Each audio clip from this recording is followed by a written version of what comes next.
Have you ever thought that maybe there's one time that is more convenient to die than another?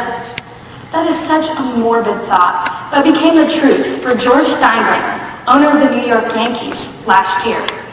He passed away in 2010, and because of the Bush tax cuts of 2001 and the elimination of the estate tax for that year, his family saved $65 million. Now this is a morbid thought, and we don't want to think on capitalizing on the death of loved ones, but this has become the reality in this touch-and-go battle that's become estate taxes.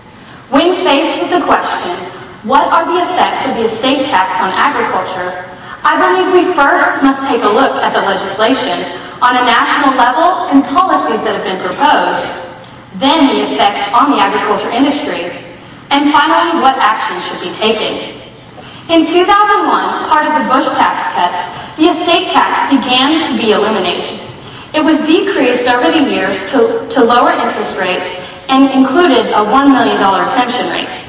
Now, in 2010, there was no estate tax. Therefore, like in the case of the Yankees owner, there was no taxes paid if a loved one died on their assets.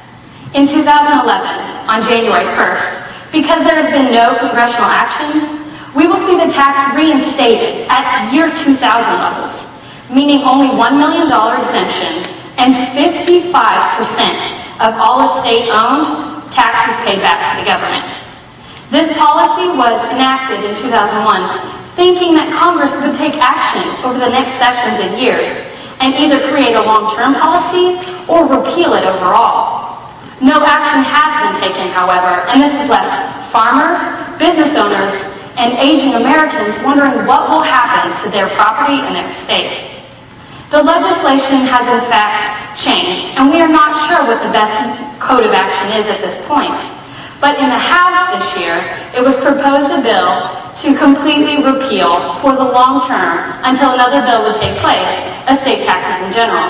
In the Senate, however, a bill was proposed that would increase the exemption rate to $5 million.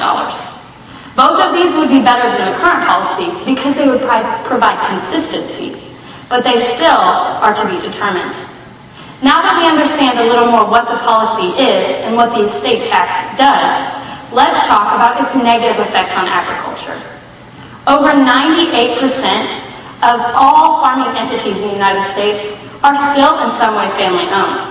$1 million sounds like a lot to me, a 19-year-old college student. And I think so many people would be exempt. It's okay, we're just tackling those big business owners. But the truth is, $1 million is easy to acquire when you take a look at the illiquid assets owned by most farmers. 80% of their assets come in the form of land, which is hard to sell and hard for families to break up if they've been together for a long time. Once you add in equipment and costs and labor in your house, $1 million is easy for the average farmer to acquire.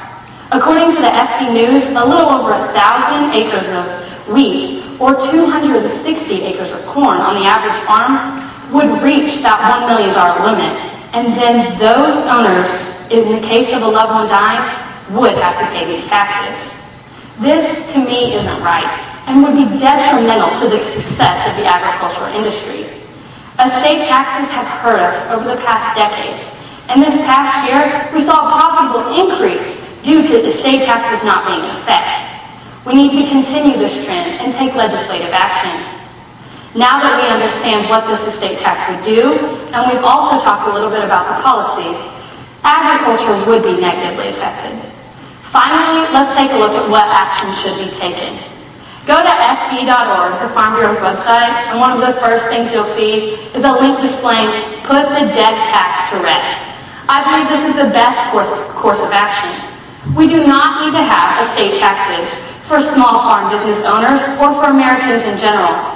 In the case of a loss of a loved one, so much is on your mind, and it's hard to deal with the costs of a funeral and knowing what to do with the family farm.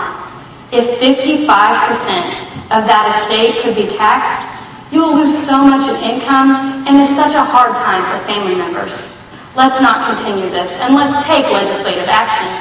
I stand behind the Farm Bureau that estate taxes should be completely repealed, and their backup plan is that the minimum should be $5 million, if not $1 million, so that we could protect more small business owners.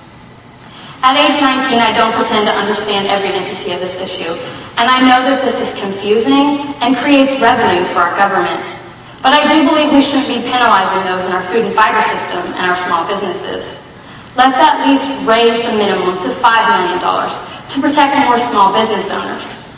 If we can't take proper action to completely repeal this tax. Death taxes, in the case of some people over the past 5 years, may have been a home run. They may have saved $65 million, but that family is still going through a hardship. Oklahoma agriculture and agriculture on the national scale will not face as good of luck if the estate tax is not repealed. In fact, each of us could face a strikeout. Thank you.